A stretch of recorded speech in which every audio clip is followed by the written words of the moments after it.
All right, this video is about everyone's favorite topic, significant figures. Okay, so I'm going to start this by proposing a question to show you why significant figures are important. Let's say we've got an elephant here, and this elephant weighs 9,500 pounds, and he decides to eat a peanut, and the peanut weighed 0.022 pounds. All right. So the question is, if a 9,500 pound elephant eats a peanut that weighs 0.022 pounds, how much does the elephant weigh immediately after he eats the peanut? Okay. All right, possible answers are 9,500.022 pounds, or 9,501 pounds, or 9,500 pounds, or something else. So take a minute, look at those, make up your mind, decide which one you think is the correct answer, and then I'll show you my answer. All right, so first of all, the math here is obviously pretty simple, right? We got 9,500 pounds, and we add 0.022 pounds, so obviously the answer is 9,500.022 pounds. Okay, but that math supposes something that we don't really know, right? In order to get 0.022 pounds down here, we're making an assumption that these numbers here are zeros. And the truth is that we really don't know that. So we can't really say for sure that the elephant is going to weigh 9,500.022 pounds because we don't know if these numbers here are. Right? So what we ought to say, the only thing we really can say, is that the elephant, after eating the peanut, still weighs 9,500 pounds, right? Because that's the limit of what our precision can tell us. All right. Now, the reason that you might get an incorrect answer, like this one here, is if you misunderstand what these numbers mean, and that's where significant figures come in. All right. So all measurements have some intrinsic uncertainty associated with them, and we need to think about that uncertainty anytime we're doing calculations, or if we're writing reports, or if we're reading some data in the newspaper or some kind of a scientific journal or something like that, and we interpret what those results mean, right? So for example, if we send a piece of ore out for analysis and it comes back to us that the sample is 12% nickel, that means something very different than 12.00% nickel. And the reason is that every measured number has within it two things. One, it has the numerical value, which in both cases here is just 12, and it also has some indication of the level of precision with which that measurement was made, right? And this one, 12.00, indicates a much higher precision than this one here that's just 12, right? So a number is really telling us two things simultaneously, and in order to understand measured numbers, we need to be thinking of both of those things. To report one of these incorrectly, to confuse that number with that number, is not merely just leaving something out. It's really suggesting something that's untrue. If the actual number is 12% and you report it as 12.00%, you're actually saying something that's not true, or at least you're suggesting something that's not true about the precision, right? So it's very important that we understand the difference between those numbers, and that's where we're going to use significant figures. All right, so significant figures are just kind of a simple way to account for uncertainty in measured numbers. As you move further through chemistry and physics and things like that, you may learn about propagation of error and error analysis and a bunch of things like that that would allow you to do this type of thing in much more detail and in a way that's a little bit more correct. But significant figures are a way to do this really quickly and get results that are really, really close to correct, or at least very reasonable, right? So significant figures are a way of just sort of suggesting reasonable results for the presumed accuracy, or excuse me, not accuracy, but the presumed precision of a certain measured number. All right. So the rule in significant figures is that as you move from left to right, the last significant figure is assumed to be an estimate. And in that last problem that we did, the last significant figure is the 5 in 9500.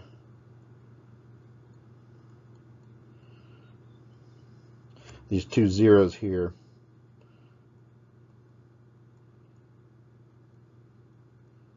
are non-significant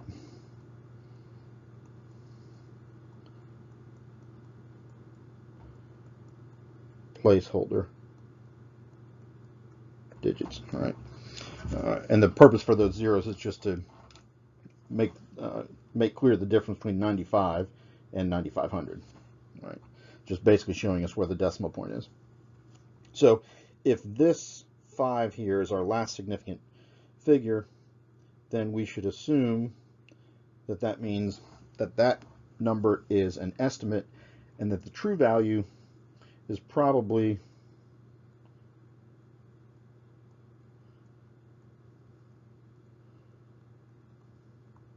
somewhere between about 9,400 and 9,600 pounds, right? You might, if you're really careful about the rounding, you might say that it means that it's somewhere between 9,450 and 9,550 if you want to be really precise about it. But my point here is just making the point that those numbers are estimates and that the imprecision or the measurement error is indicated in that last significant figure. All right, so let's look at how to identify significant figures. All right, there are rules for identifying significant figures, and you can find this in your textbook. The rules, well, actually, let's go through a couple of simple rules first, and then we'll talk about measured numbers. There are actually at least 3 different kinds of numbers that we deal with in chemistry, and understanding those different numbers is really important. It might not be anything you'd ever thought of before, so this might seem new to you. The first kind of numbers are counting numbers, and counting numbers are assumed to be infinitely precise. And since they're infinitely precise, they're assumed to have an infinite number of significant figures. An example of a counting number would be if I were to say we have 32 students in the class, right? If I say we've got 32 students in the class, then we've got exactly 32 students in the class. You can't have a fraction of a student, so it's not possible for us to have 32.1 students or 31.73 students, right? We can only have 31, 32, 33, so on and so forth. So the number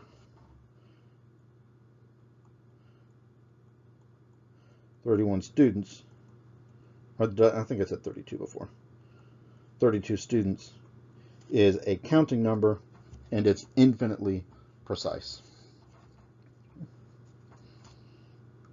All right, second kind of number are numbers in definitions.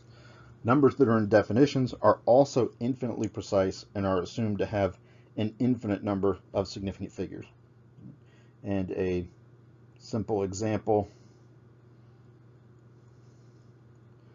of that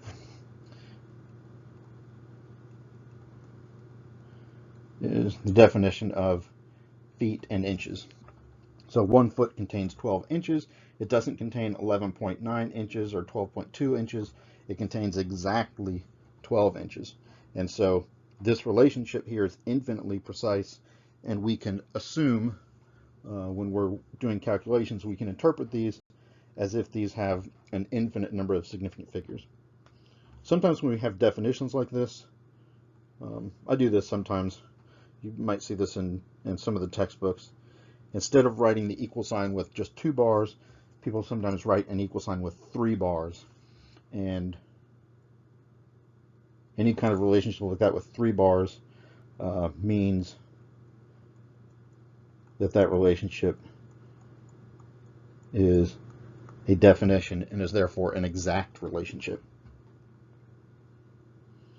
All right, now the last kind of number is the kind we see most often, and those are measured numbers like 23 grams or 1.6 meters, things like that.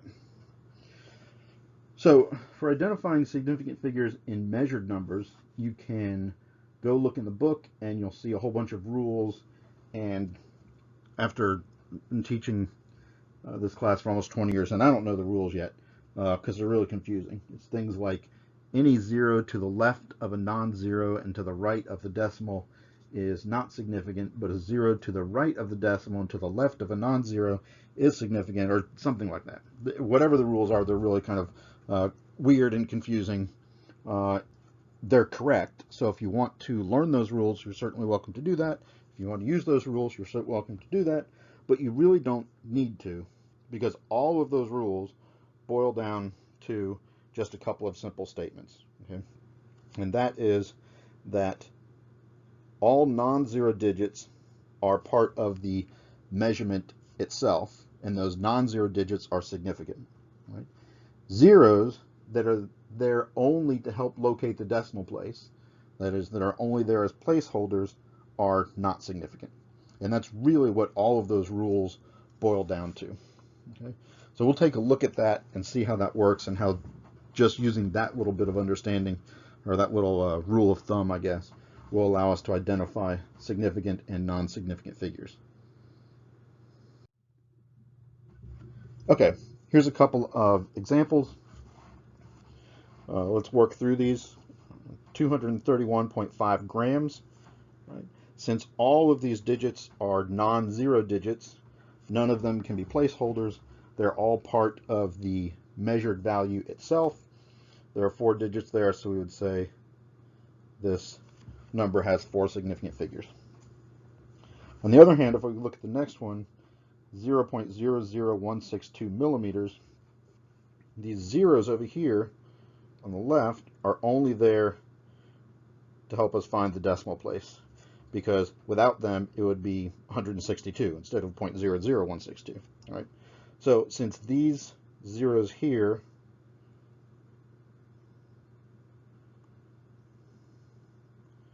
are placeholders, they are non-significant, and so the only significant digits we have are the 1, the 6, and the 2. So this one has 3 significant figures. Okay. You can say significant digits or significant figures. Most people say significant figures. All right. So next one, 5,072 meters. Now, if you've got a number like this, this number over here, this 5, is a non-zero digit, so that's got to be part of the measurement. These numbers over here, the 7 and the 2, are non-zero digits, so they have to be part of the measurement. And you can't measure the thousandths place and the tenths place and the ones place without also measuring the hundredths place. So if you have a 0 that's nested between 2 non-zero digits, this one has to be significant, these have to be significant, and so the 0 in the middle has to be significant also. So in this case, all 4 of those are significant digits or significant figures. So that number has 4 significant figures. Okay, what about 6.01 moles? Okay. I assume you guys are a step ahead of me by now. The 6 is significant, the 1 is significant, and so the 0 between them also has to be significant. So this one has 3 significant figures. All right. Now let's go over to the other side. 0.0026 liters. All right, this looks like a lot like the one that we had over on the other side, over here. All right, those two zeros are only there to locate the decimal place, so they are non-significant. So that number has two significant figures in it. We could write the same thing by putting a leading zero here. And at this point, let me just mention, whenever you're writing a number like this that's less than 1, you should always include this leading zero. It's much more clear in writing than this one is. So when you're writing this in a an exam calculation or something like that, or especially in a lab report, please always write it this way and do not write it this way. All right, but having said that, if we want to look at the significant figures here, we've got 3 zeros to the left now. All 3 of those zeros are helping us to locate the decimal place, so they're just placeholders. That means the 2 and the 6 are the only significant figures, so there are 2 of them. Okay, 2 sig figs. 0.00206. In this case, the 2 is significant, the 6 is significant, and since that 0 is in between them, it has to be significant also. So that means we've got 3 significant figures. Okay, now this one is kind of interesting. 0.00260. Okay. When you have a 0 way over there on the right for a number that's less than 1, a decimal number, the way to tell whether or not this 0 down here is significant is just to imagine what would happen if that digit wasn't there, right? 0.0026 liters. Right? So we could write that either way, and these two numbers, numerically, right, the value of those two numbers is exactly the same. Right? And so if those two numbers numerically are exactly the same, the only reason that anyone would bother to put a 0 out there on the right is if that 0 had been actually measured. So a 0 on the far right of a decimal number like that is always a significant figure. And you can remember that just by comparing it to this one over here, right? The only reason to write that 0 is if it were significant. So this has to be 3 significant figures. All right. The zeros are a little bit tricky, so that's really all the rules for the zeros. But I want to show you something else with zeros on the next slide as well. Okay, so we go back to that 9,500-pound elephant, right? And our value there was 9,500 pounds. So how many significant figures are there? Right. These two zeros over on the right, as we said before, those are just there to locate the decimal place. So we should assume that those are non-significant figures, and so only the 9 and the 5 are significant figures. So that means there are 2 significant figures there. But it could be the case that this number was actually measured, and the the balance or the measuring device, whatever they were using, is actually accurate to the nearest 10 pounds. Right? And it turned out that it just happened to be exactly 9,500 pounds, accurate to the tens place. Right? So it's possible that they measured all the way out to the tens place, but because that number is a 0, it's hard to tell that it's actually significant. So there are a couple of ways that we can make that more clear. One is, I'll use this technique a lot. If you put a bar over a number, that indicates that that is the last significant figure. So same number, 9,500 pounds in both cases. Without the bar, we would interpret that as 2 significant figures. With the bar over the 0, we'd interpret that as 3 significant figures. And of course, if we were using something that could weigh all the way out to the ones place with precision, and it just happened to be 9,500 pounds, we'd write it that way, and we could put a bar over it, and that would be 4 significant figures. right? Another way to indicate this, if the precision goes out to the ones place, is by an explicit decimal point. And so if you see a number written that way, I'll go ahead and put the units back in here. If you see a number written that way, 9,500 with a decimal point at the end, that indicates that the precision goes all the way out to the decimal place. And so this one is also 4 significant figures. Okay. All right. And how about this one?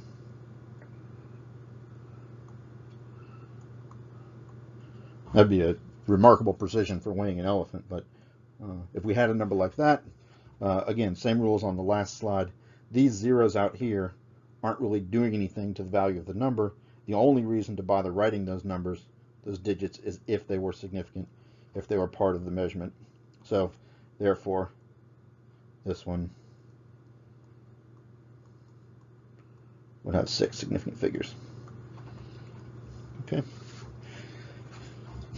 Now, when you see numbers that look like this, right, it's sometimes kind of ambiguous. We would say typically the smart thing to do is interpret that as 2 significant figures, but it could be 3 or 4 or more. And so we're going to look next time at a way to make the significant figures more clear in cases like this. One of the ways we can do it is with this little bar or something, but a simpler way to do it is by using scientific notation. And so we're going to look at that in the next video. Okay. But for now, let's continue with significant figures. Okay, so the reason that we need to identify significant figures in numbers is because we need to know what to do with those numbers when we're doing a calculation. So there are 2 different sets of rules. One is a rule for multiplying and dividing, and then there's another rule for addition and subtraction. The rule when multiplying and dividing is that if you're multiplying or dividing 2 measured numbers, right, 2 numbers with significant figures, the total number of significant figures in the result can be no greater than the number of significant figures in any of the factors, right? So this rule is based just on the number of significant figures in the things you're multiplying. So for example, what is the area of a rectangle that is 2.1 centimeters long and 5.2 centimeters wide? So if we're doing this calculation,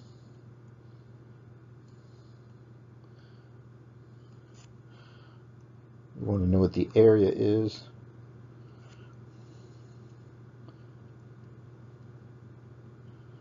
It's 12.1 centimeters in that direction.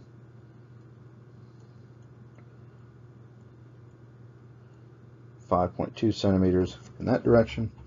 So the area, of course, is just the length times the width.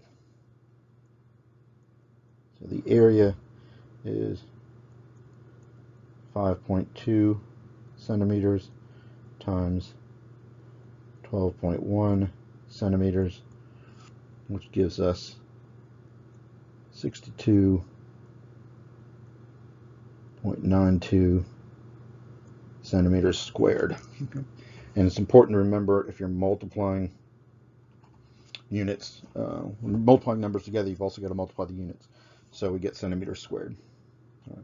Now, applying the significant figures rule, the number of significant figures in our result over here can be no greater than the number of significant figures in the 2 things that we are multiplying, here and here. So we look at these 2 numbers. 5.2 has 2 sig figs, and 12.1 has 3 sig figs. So that means our result can have no more than 2 significant figures. That means we need to cut off the significant figures here after the 62. Okay, but we're not just truncating. We're not going to take this part over here and just toss it out. We're going to cut off the significant figures here, but we're going to round it.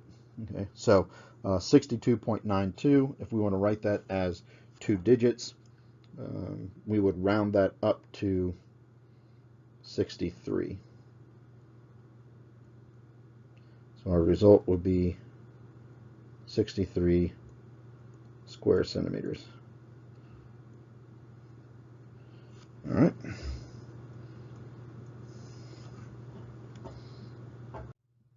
All right. I want to caution you against rounding things prematurely. If you have a calculation that has several different steps in it, it's really helpful. In fact, I would say it's crucial. It's important that you carry extra digits through your calculations rather than rounding off at the very beginning. So let's take a similar calculation here. We've got a culture dish, which has the same dimensions as before, 12.1 centimeters times 5.2 centimeters, and biologist is doing an experiment measuring the number of bacteria cultures, and they want to report the number of cultures as a density in cultures per square centimeter.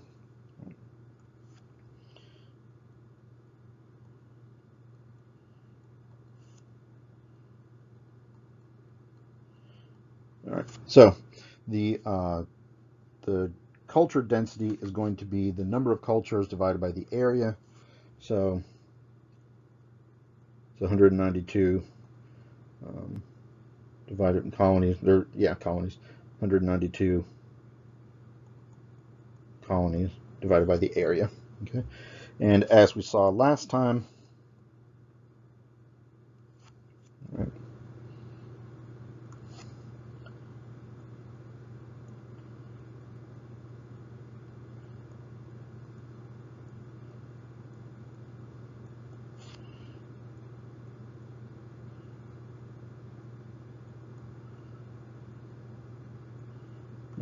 the area, 12.1 centimeters times 5.2 centimeters is 62.9 centimeters squared, right?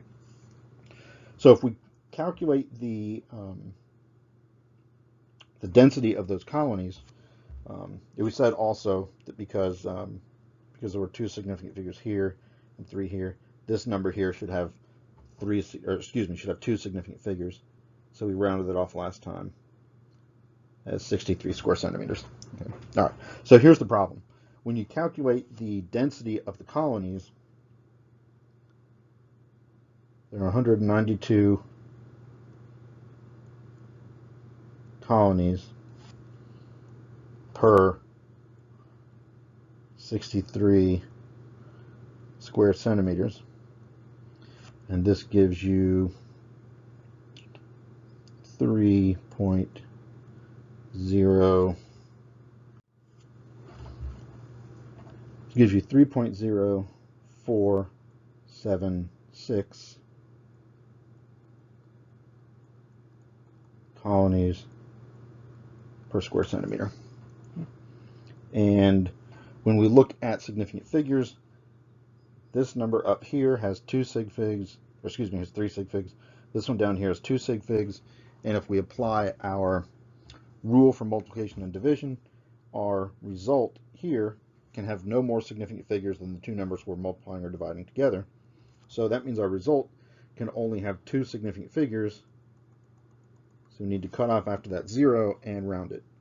And 3.0476, if we round that to two significant figures, that gives us 3.0, I'll just write col for colonies per square centimeter. Okay. All right, so everything we did here is basically correct, right? Except that we rounded this off in the middle of our calculation. And when we round it off, we can introduce a little bit of error. So what we should do instead is, in the second step, we calculate the number of colonies per area.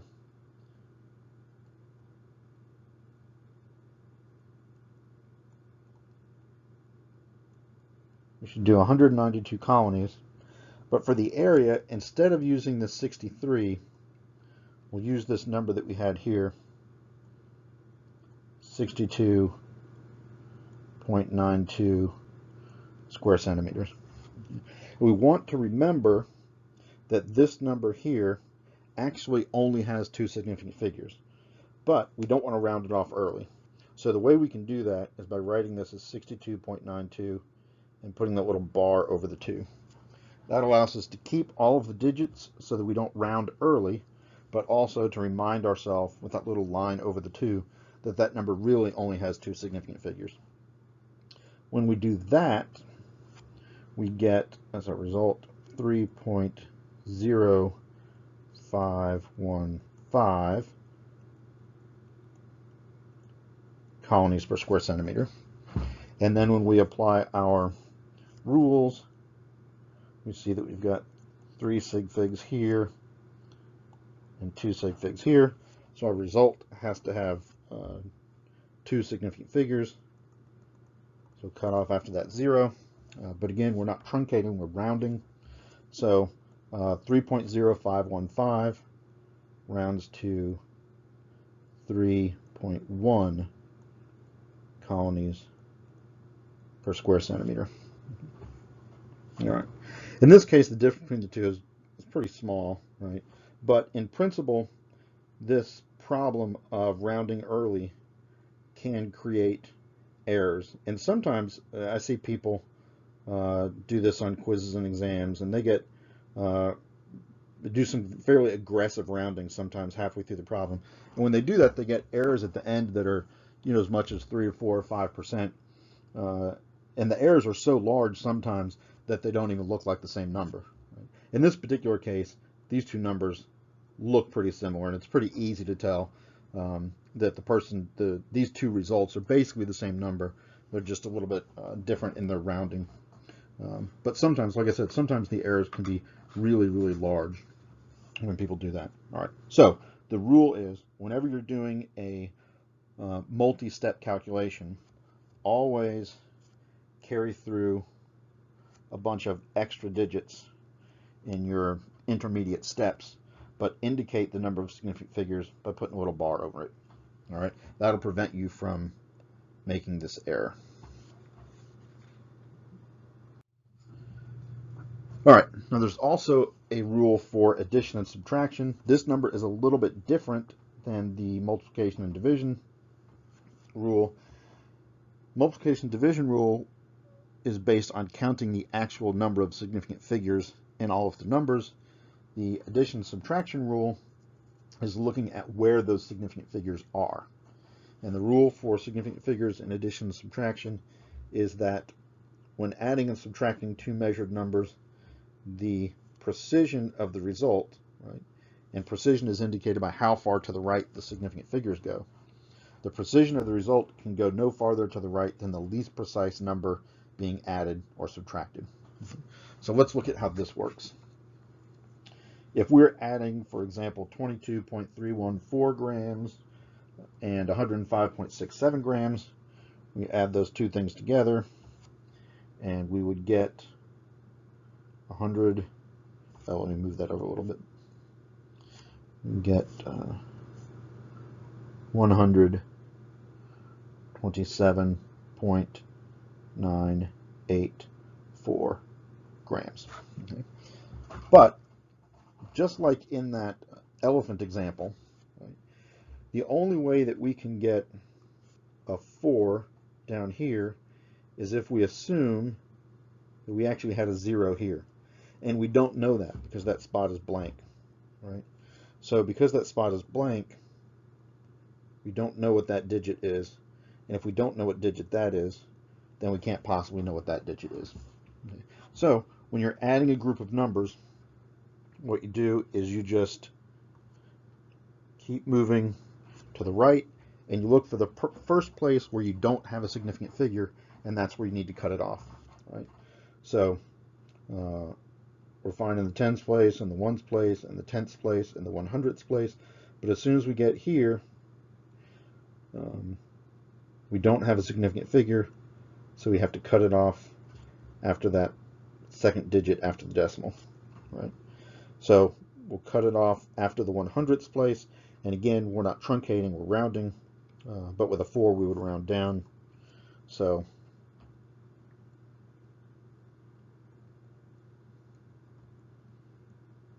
be 127.98 grams. Right?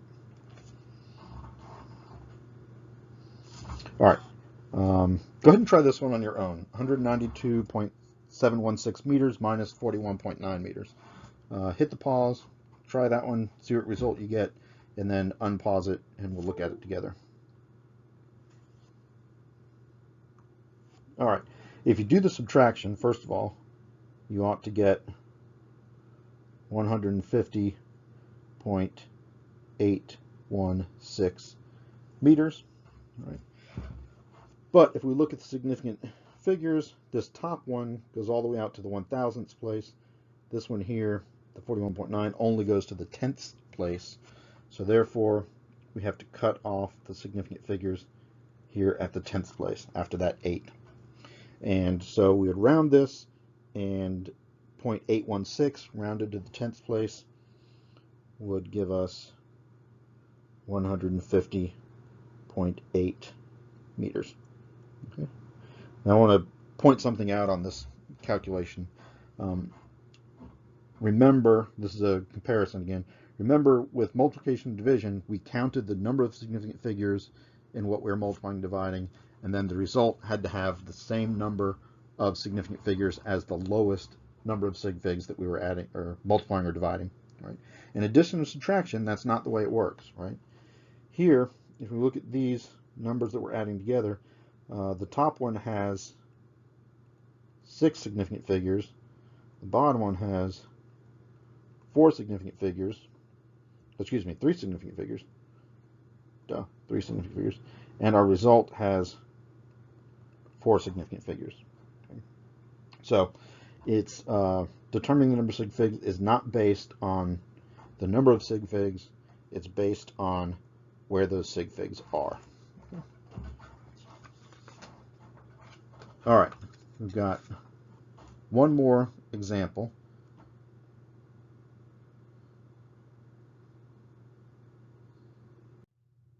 All right, and this is for combining operations. This is a problem that involves both multiplication, division, and addition and subtraction.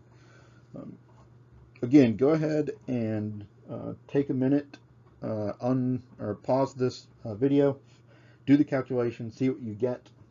You're calculating the average weight of a couple of rabbits. Okay. Go ahead and do the calculation and then unpause it and see what you get. All right. Okay, so there are 2 steps here. We've got rabbits in a cage. We've got the weight of the rabbits in the cage together and the weight of the cage by itself. So to get the weight of the rabbits, we just subtract one from the other. All right. So the cage with rabbits in it is 12.62 pounds. The weight of the empty cage is 4.3 pounds, and that gives us 8.32 pounds. But if we apply our addition and subtraction rule, we don't know what this number here is in the 100th place, so that means we have to cut off our result in the 100th place. So we have to round this one to 8.3 pounds. And if the question just said, what is the total weight of the rabbits, that would be the answer, 8.3 pounds, and it should be reported with 2 significant figures. Okay. If we're going to do the calculation, though, or the second part of the calculation, to get the average weight of the rabbits, we don't want to do 8.3 pounds divided by 5, because if we do that, again, just like last time, we'd be introducing some rounding error in the middle of the problem. So we don't want to do that. What we want to do instead is use all of these digits here. I'm going to go ahead and erase that bad one. Get out of here. We don't like you. All right. So we want to use all of the digits that we've got for the mass or the weight of the rabbits, 8.32 pounds, but we'll indicate with a bar over the 3 that that number actually only has 3 significant figures. And then divide by 5, and that gives us 1.667 pounds. Okay. All right, now we have to apply our multiplication and division rules, right? We've got 2 sig figs in our numerator and 1 sig fig in the denominator, which means our result has to be rounded to one significant figure. So we'd round that to 2 pounds. Did anybody get that result? All right. I hope a couple people did not get that result, because I put a little trick in there. And this answer here is actually not correct. Okay. The reason it's not correct is because we've actually got 2 different kinds of numbers in here. In the second calculation, 8.32 pounds divided by 5, the 8.32 pounds is a measured number. That's the measured weight of the rabbits, and that has 2 significant figures in it. But the number at the bottom, 5 rabbits, that's a counting number. There aren't 4.7 rabbits, there aren't 5.3 rabbits, not 4.962 rabbits, there are exactly 5 rabbits. And so, because there are exactly 5 rabbits, this 5 has an infinite number of significant figures. And since our numerator has 2 significant figures and our denominator has an infinite number of significant figures, that means we have to round our result to 2 significant figures. And when we round that, the 6, 7 at the end will round up. So we get 1.7 pounds per rabbit, if you want.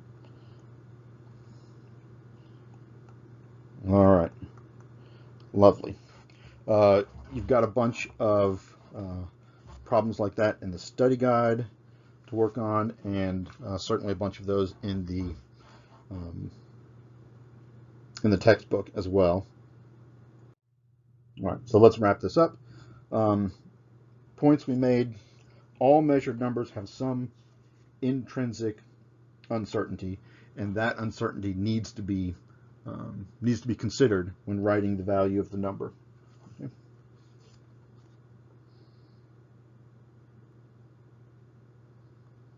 All right.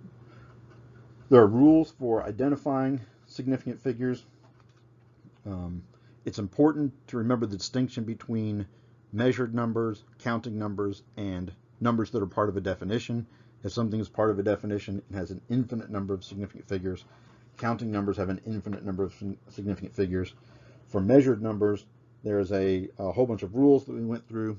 Those rules basically boil down to, if it's part of the measurement, it's significant. If it's just a placeholder, it's not significant. And in that case, the zeros are sometimes ambiguous. We'll look at how to fix that with scientific notation in the next video. All right. When you're doing math with measured values, there are rules for multiplying and dividing measured numbers together, and then there's another set of rules for addition and subtraction of measured numbers. So make sure that you're familiar with those and you've practiced that. All right, always be thoughtful with sequential operations. You might have to use one rule for the first part of the calculation and then use a different rule for the next part of the calculation. You can't just multiply or divide or add, do the whole thing together, and then pick the number of sig figs at the end. If you've got multiple calculations, you need to look at each part independently and apply the appropriate rule for that part. All right. And then the last thing is always carry a few extra digits in your calculator and then round only at the end. Don't round in the middle because you can introduce significant error. All right. That's it for this one. Lovely. Have fun working on those. Please read the textbook and work some practice problems.